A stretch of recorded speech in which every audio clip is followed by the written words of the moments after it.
ಅವರನ್ನು ಅಭಿನಂದಿಸಿ ಇನ್ನು ಕೊನೆಯದಾಗಿ ಇವತ್ತು ಧರ್ಮದ ಬಗ್ಗೆ ಸಾಕಷ್ಟು ಸಂಘರ್ಷ ನಡೀತಾ ಇದೆ.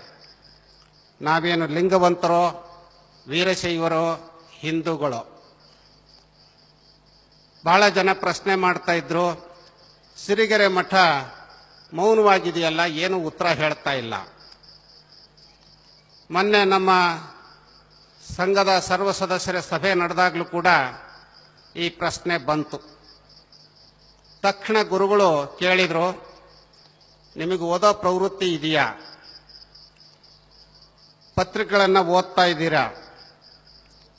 ನಾವು ವಿಜಯ ಕರ್ನಾಟಕ ಪತ್ರಿಕೆಯಲ್ಲಿ ಬಿಸಿಲು ಬೆಳದಿಂಗಳು ಅಂತ ಅಂಕಣವನ್ನ ಬರಿತಾ ಇದ್ದೇವೆ. ಈ ವಾರ ಬರೆದಿರುವಂಥ ಲೇಖನಗಳನ್ನು ಓದಿದ್ದೀರಾ? ಅಲ್ಲಿರುವಂಥ ಬಹುತೇಕ ಜನರಲ್ಲಿ ಕೈ ಎತ್ತಿದಂಥವರು ಬೆರಳೆಣಿಕೆಯ ಜನ. ಅಂದ್ರೆ ನಮ್ಮ ಜನರಿಗೆ ಕೊಡೋದು ಗೊತ್ತಿದೆ, ಮಾತಾಡೋದು ಗೊತ್ತಿದೆ, ಓದುವ ಪ್ರವೃತ್ತಿ ಇಲ್ಲ.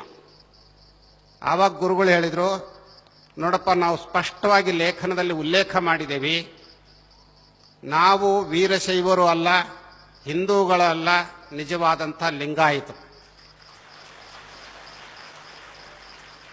12ನೇ ಈ ಲಿಂಗಾಯತ ಅನ್ನುವಂಥದ್ದು ಇವತ್ತು ಹುಟ್ಟಿರುವಂಥದ್ದಲ್ಲ, 12ನೇ ಶತಮಾನದಲ್ಲಿ ಅಸ್ತಿತ್ವಕ್ಕೆ ಬಂದಿರುವಂಥದ್ದು.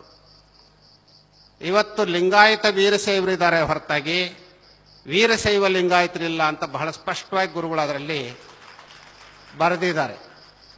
ಹಾಗಾಗಿ ಇವತ್ತದು ಹೊಸದಾಗಿ ಹುಟ್ಟಿದ್ದಲ್ಲ. ಈಗ ನಾವು ಅದಕ್ಕೆ ಹೋರಾಟ ಮಾಡಬೇಕಾಗಿಲ್ಲ. ಹೋರಾಟ ನಡೀತಾ ಇರೋದು ಯಾತಕ್ಕೆ ಅಂತಂದ್ರೆ, ಅಲ್ಪಸಂಖ್ಯಾತ ಧರ್ಮ ಅಂತ ಸಿಕ್ಕರೆ ನಮ್ಮ ಮಕ್ಕಳ ಶಿಕ್ಷಣಕ್ಕೆ, ನೌಕರಿಗೆ, ಉದ್ಯೋಗದಲ್ಲಿ ಬಡ್ತಿ ಪಡಲಿಕ್ಕೆ ಏನಾದರೂ ಸಹಾಯ ಆದೀತು ಅನ್ನೋ ಕಾರಣಕ್ಕೆ ಹೋರಾಟ ನಡೀತಿದೆ ಹೊರತಾಗಿ ಈ ಧರ್ಮ ಇವತ್ತು ಸ್ವತಂತ್ರ ಧರ್ಮ ಅಂತ ಹೇಳ್ಕೊಳ್ಳಿಕ್ಕಲ್ಲ ಅಂತ ಗುರುಗಳು ಸ್ಪಷ್ಟಪಡಿಸಿದ್ದಾರೆ. ಲಿಂಗಾಯತ ಧರ್ಮ ಸ್ವತಂತ್ರ ಧರ್ಮ. 12ನೇ ಶತಮಾನದಲ್ಲೇ ಇದರ ಅಸ್ತಿತ್ವಕ್ಕೆ ಬಂದಿದೆ. ಬಸವಣ್ಣನವರೇ ಈ ಧರ್ಮದ ಗುರುಗಳು. ವಚನ ಸಾಹಿತ್ಯವೇ ಈ ಧರ್ಮದ ಗ್ರಂಥ.